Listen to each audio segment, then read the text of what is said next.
to it with David Yeah. Farrier. It's going good. You're good. Hey, look, my question for you. Mostly reviews for your new album seem to be through the roof. People say it's fantastic. There's a few people out there that seem a little bit puzzled by it, though, I suppose. I was just wondering what you say to those people. Well, I get a lot of mixed reviews, and I think I guess that's a good thing. I'm really delivering art in its purest form. Like, I'm just doing exactly what I want to do.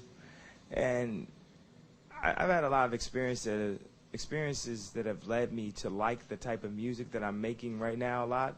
And I guess I have fans that haven't had those same experiences. So I have fans that don't like Coldplay at all, and don't like Radiohead, and don't like Keane, and don't like The Killers, and don't like all these, or I have fans that maybe forgot that they liked Phil Collins, and that they liked Boy George, and that they liked Michael Jackson and Madonna when they were young. I have fans that forgot that they listened to music before. Or maybe I have fans that don't realize that that's what rap samples all the time. And actually my music sounds more like the music that we would sample, you know. So it's going to take, a couple people, just a few listens to understand it. I guess it's kind of polarizing also, just when you're expecting one thing. It's like a Christmas gift. I think people might be expecting like an 8-bit Nintendo, and I brought them a 16-bit Sega. And it's a better system, but if you wanted a Nintendo, you want a Nintendo. Only thing is, it's an early Christmas. I usually deliver albums every 2.5 years, 2 years. And I completely just dropped this. This could have been something I did as a mixtape, but I decided the songs were so good I could have just put it out. Now, if I did it as a mixtape, it would have been no backlash to it whatsoever. But the fact that it's like actually a real album, and I wore it, with my heart, really. Like, I put my name on it, because some artists, when they would do an album like this, they would change their name, and they'd be gun shy about what it is. And I think everything that I deliver is it's art, it's sonic art. And this is my project, and I believe there's songs on it that will affect culture, which is the end goal of a true pop artist. Like songs where you're like, man, I remember back summer of this, we listened to this song, or this is the most important song of the year, and that's my goal at the end of the day. Like, it will be somewhat of a failure if the songs don't penetrate. If by next summer, if people aren't saying, okay, you will never stop it now, songs that are so blatantly meant to be big and they're small, then that would be a failure. But hopefully that won't happen. All right, next one.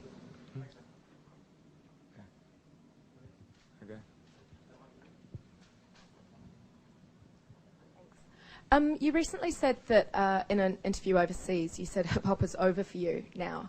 I didn't say that. I think that's a complete paraphrase. Oh, really? It was put in a direct quote in one of the Observer Music Monthly. What does that mean? That statement, hip hop is over for me now. I've never said that. Oh, that's what someone published. I said that I didn't listen to hip hop in my apartment. Oh, okay. Well, I was going to ask if tonight is perhaps one of the last times that New Zealand will see Kanye, sort of the rapper with the Glow in the Dark tour, and from now on it is very much going to be more, Kanye the. Or what do you see it as? Well, it's a combination, but that quote is like so wrong. I never said that. Like, I still listen to hip hop actually, like in my car. I'll listen to like old Wu-Tang or something while I'm designing and stuff like that.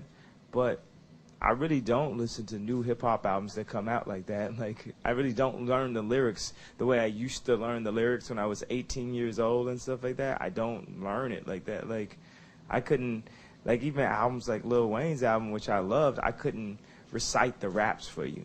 I'm just not in that position. Maybe it's because I'm like, busy or something. Like, I'm, like, working on shoes for Louis Vuitton or something, and I'm, like, touring, and I'm doing this thing. But yeah, it disturbs me that they paraphrase me and say Kanye said hip hop is over. Like, I would never say that. But to answer your question, I'll just do what I want to do. Like, more than anything, I want to just deliver art, installations. That my songs are sonic art, my performances are performance art. The actual art is art. Like. And if I use rap, I'll use rap. If I use song, I use song. Sometimes I scream. You know, I make the dolphin noises at the end of Love Lockdown. So I might make an album of all dolphin noises.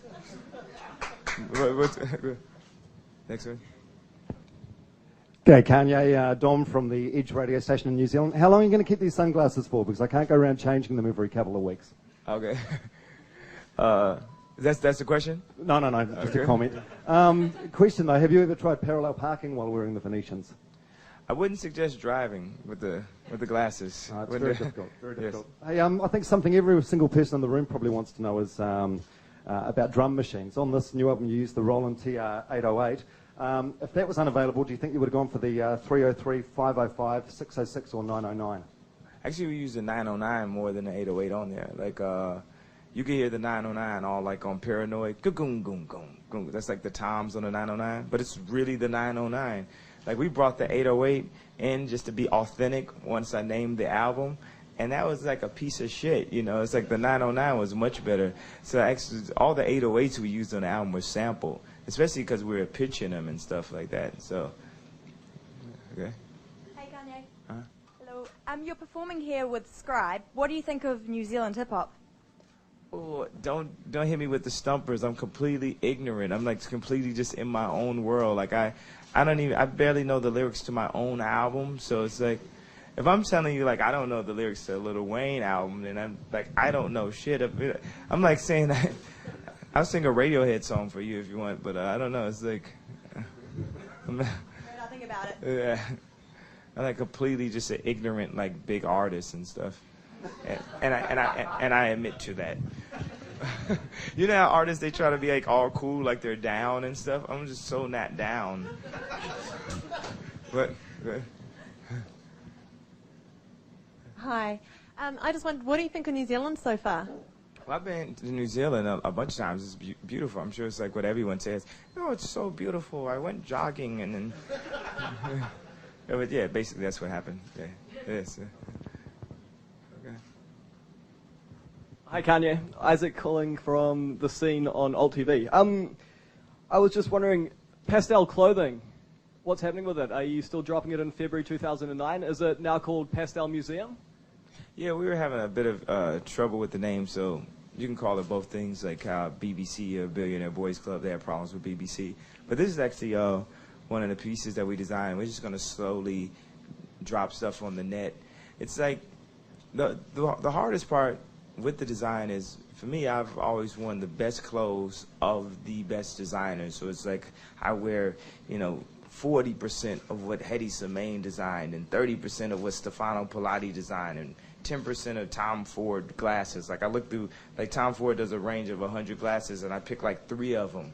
And these are masters of design like 20, 30 years of their life, right? So then I'm supposed to do a clothing line, and I'm supposed to just find designers and design on my own stuff that represents clothing as good as what I wear, and that's like, it's super hard. So every now and then I come up with a piece that's actually good enough for me to wear, because I think people feel like I have a responsibility to them to do good clothing. Like if I put my name on it, they want to say, hey, Kanye, when I go to the club, I want girls to like me. And so I can't just do shit like take a polo and put my name on it and be like here and just like mass it out like that. It has to like really be good. And that's been the struggle for me, because I'll just see people make so much money off of clothing, and it's like I really care about it really being good. It's like a frustrating process, and it's like, but every day I'm meeting new designers and learning more and more about design, and like actually getting to work in design houses. Like I've worked in Louis Vuitton, I've worked in Nike, working in factories, going to like fabric houses myself. So it's a thing like where Andre 3000, he took off a year, 2 years, I don't know how long, and really did the line himself and came out with clothing that represented something he wanted to do. And that's what I'm doing.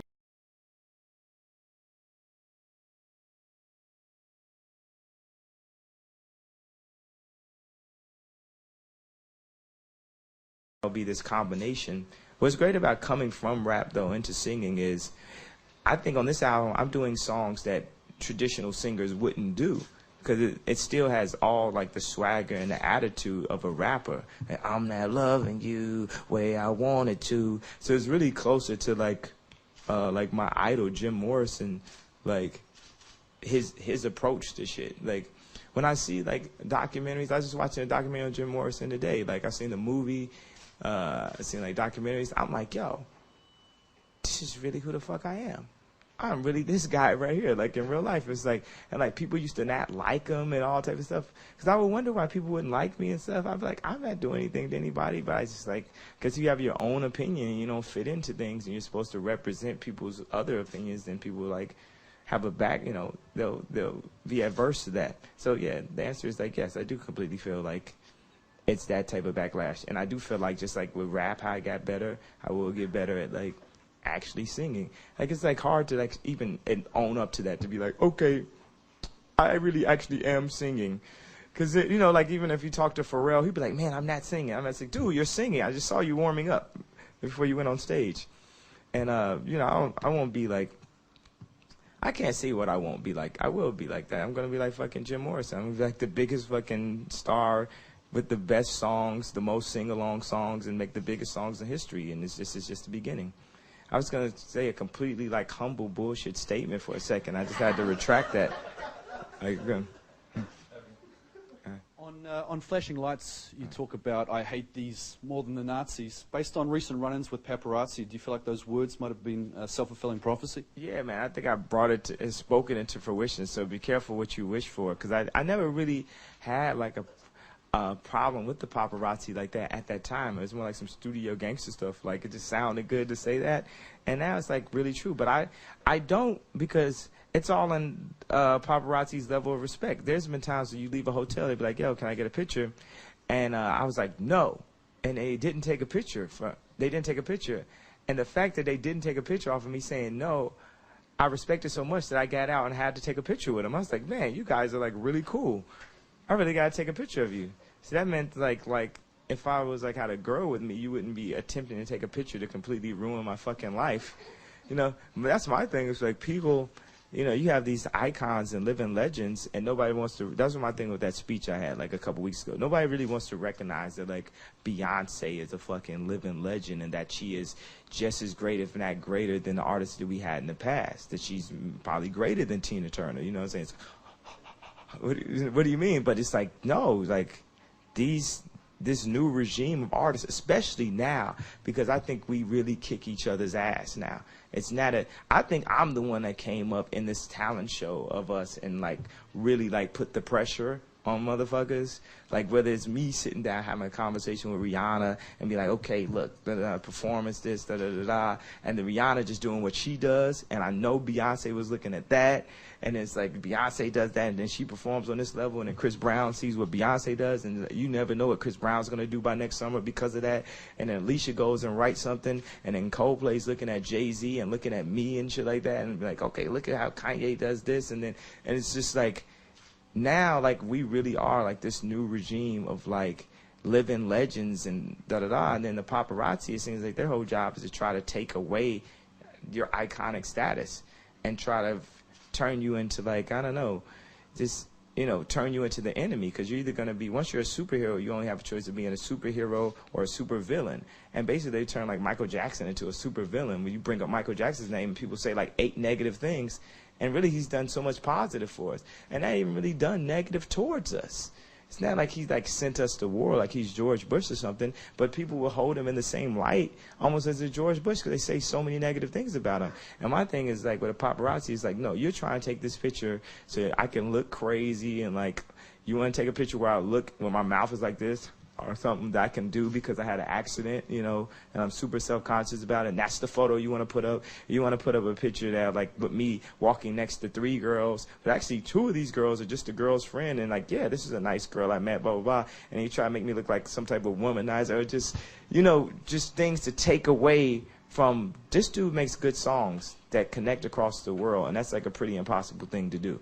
And people forget the main thing. And that's the reason why I, like, come up and like stop a paparazzi from taking pictures, because they're taking photos for a negative reason, or just to try to get some money off of you. And the more negative the shot is, the more money they can make, which is some bullshit. And also there should be laws against it, because they're using the internet, you know, as this revenue stream, and laws have not caught up to the fact that they're like, they've just beat the law at this point. It's like, there's no law against this yet. So it's like when before smoking packs used to have warnings on them. We just need like warnings on the paparazzi camera. Warning, might take a piece of your soul. And like, that's okay. Go ahead. When you're not performing, have you got any other plans while you're in New Zealand? Are you going to do any sightseeing or anything? Yeah, sleep. I'm going to sleep. There's nothing else you'd like to see? Yeah, it is. The back of my eyelids. I just want to, like, that's what I've been doing up to this point, where I did this press conference. I'm sorry, thank you. I need the in-ear Ronald Reagan presidential.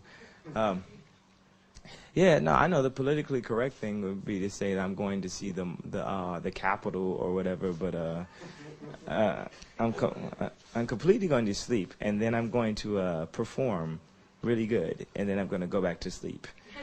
And but sometimes, you know, we've shopped before. We've like actually recorded out here.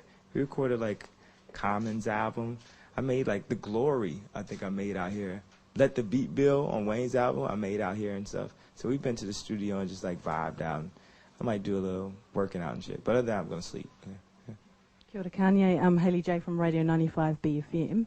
I just want to ask about your blog that you update yourself. How has that, the interactiveness with your fans, how did that affect your creative process during this album? Well, the politically correct thing to say would be, well, you know, people gave me suggestions, and I listened to them. But that's not the case. But what's good is, like, I can constantly keep people updated on the things that I'm thinking about doing, because, you know, it's so many opinions on there. I can't take everybody's opinion. But when someone says something that's like really extremely positive, like sometimes I'll take the post and put it back up and just, you know, sometimes people say things that are like really motivational, and it seems like they have some type of insight or understand, or are really fans, because fans are like really like family members. Like, they'll fight for you and stuff. They'll argue. Like, I used to argue for Mace because I was just such a fan of Mace, and he used to get so much backlash. He's such a talented dude. And it's like people who actually fight for my honor and stuff, and those people will like say like really inspirational, positive things, and I'll read those things, and it'll really make me feel good. And then people will say certain times people could just, when I see a negative comment coming on, I try to like stop reading it before I even read the whole thing. So the best way to really try to stab me in the heart is to keep your negative comments really short, so that I can like accidentally read it before I stopped it. So that's a suggestion to all venomous people. Go ahead. Hi, how does your fan base vary around the world when you're touring around? It seems like it's very good, because a lot of people there, and they know the songs. So what do you mean, like culturally, like age and race and gender and stuff like that? I just mean the crowds when you're actually performing. What about that same question? How do the crowds kind of vary around the world? Vary in what way? That's what I'm saying. Age, race, gender. Yeah. Like, that's what you're asking? Everything really. Everything meaning what specifically? Well, just kind of the feedback that you get from the crowd. Oh, they go crazy. Like, and it seems like the older the song, the better now. Like it's really being instilled, and my fans keep getting younger and younger, which is just an amazing thing, which I never want to ever lose that, like the younger fan base. So it's like just getting wider and wider. So there'll be people who just started listening to my music, and they were like, you know, 35 or something when my first album dropped, and they'll still show up, and it's straight 15-year-olds, 14-year-olds, 12-year-olds at the concert too. So it's like the widest base. Like, what is that music playing? That is ridiculous.